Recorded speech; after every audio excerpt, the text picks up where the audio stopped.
last section of chapter 12 is 12.7.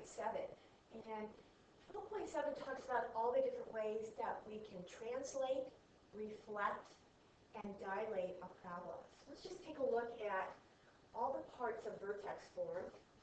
Here's my vertex form, f of x equals a, parentheses, x minus h, quantity squared plus k. So these letters are going to tell us different transformations. So again, my choices are, for my transformations, I'm doing translation. Another word for translation is a slide. Another type of transformation is a reflection. And in this lesson, we will be doing vertical reflection. And finally, a dilation. And a dilation in this lesson is either a vertical stretch or a vertical shrink. All right, so when we talk about a slide, we talk about moving either left, right, up, or down. When we talk about reflection, say we're going to take our parabola and we're going to flip. Or the word for reflection is flip.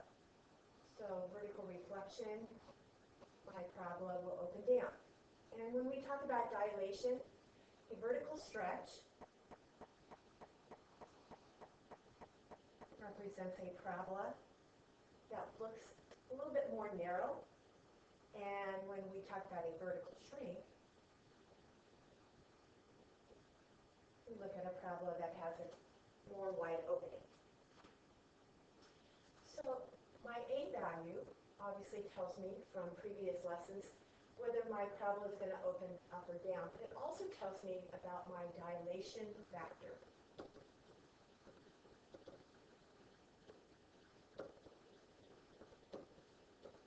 My dilation factor tells me whether I have a vertical stretch or a vertical shrink.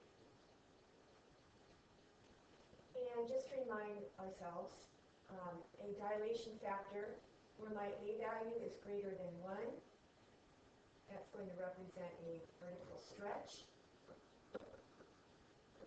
And when A is less than 1, but greater than 0, that represents a vertical shrink.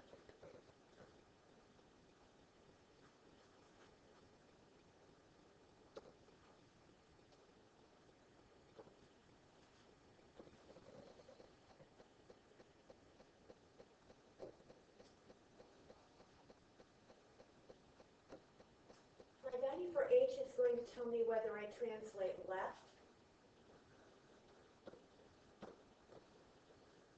or right. And I have to remember to always do the opposite.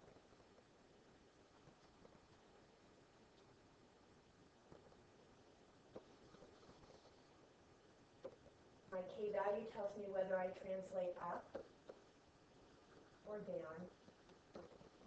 And this one is true to the sign. So let's practice some.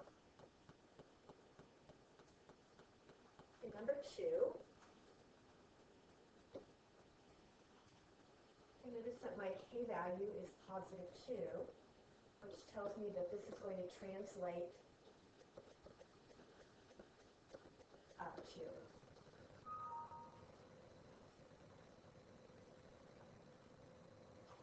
Whereas my K value here is negative 1. This gives me a translation down 1.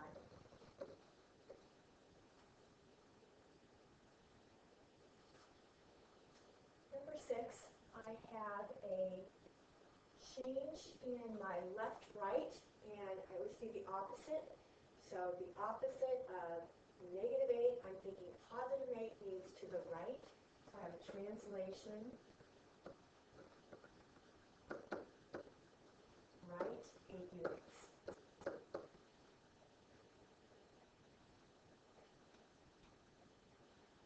Here I have translation left 2 and a translation down 7. Translation right 5,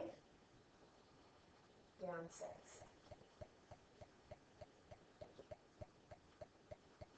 In number 13, notice that I have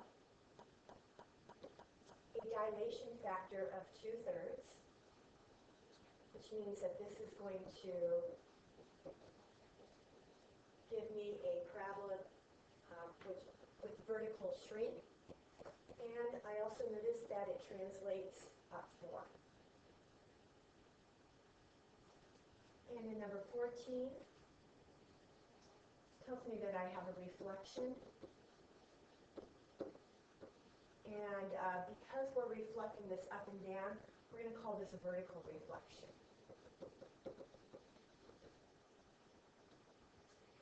In the next group of numbers, we have to use our coordinate notation.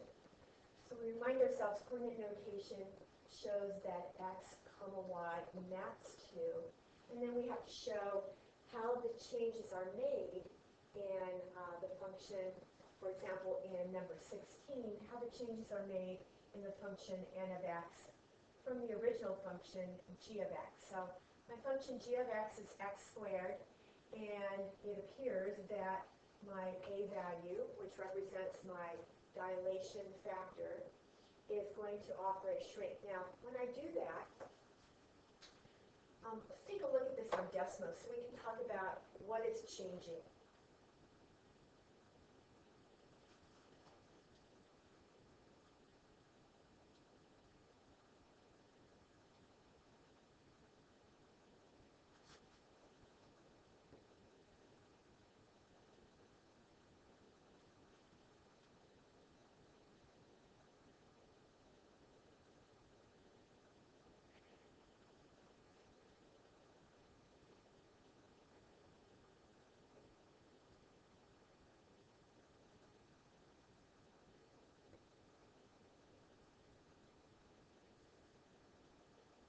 Now, normally, in a y equals x squared, we call this a parent graph.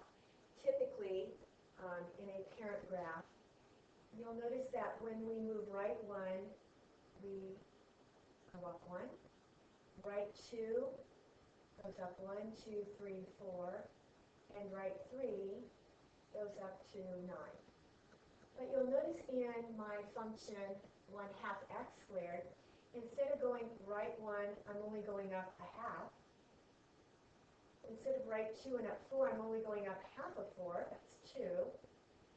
Right 3, I typically go up 9, but I'm really only going up 4 1/2, half of 9. When I go right 4, I should end up at 16, but half of 16 is only 8. So each of my y values is only half as much as what it is in the graph y equals x squared. So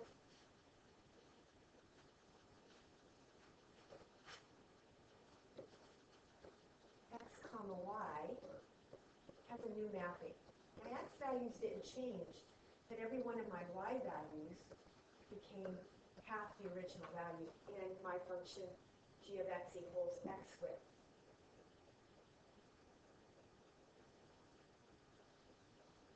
Number 17, let's take a look at how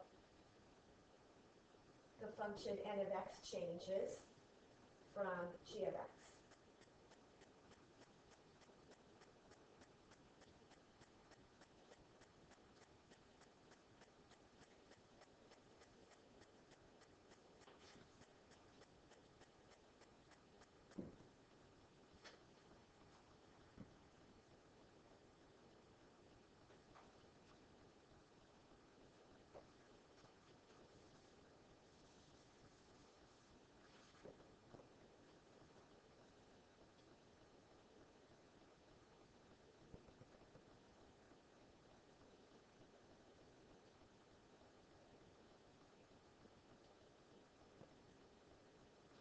So again, if I take a look at y equals x plus 1 quantity squared.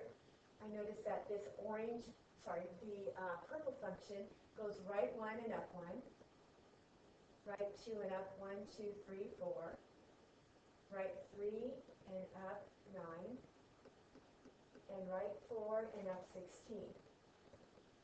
But in my function, my second function, with my dilation factor of 2, what I notice is I have a vertical stretch.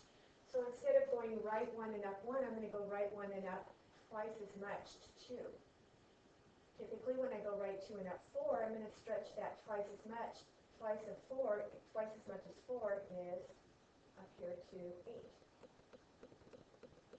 8. And over 3, typically up 9, if I stretch that twice as tall, I go up to 18. So my coordinate notation would show that x comma y maps to x comma, and every y value is twice as tall, twice as much.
I have it all.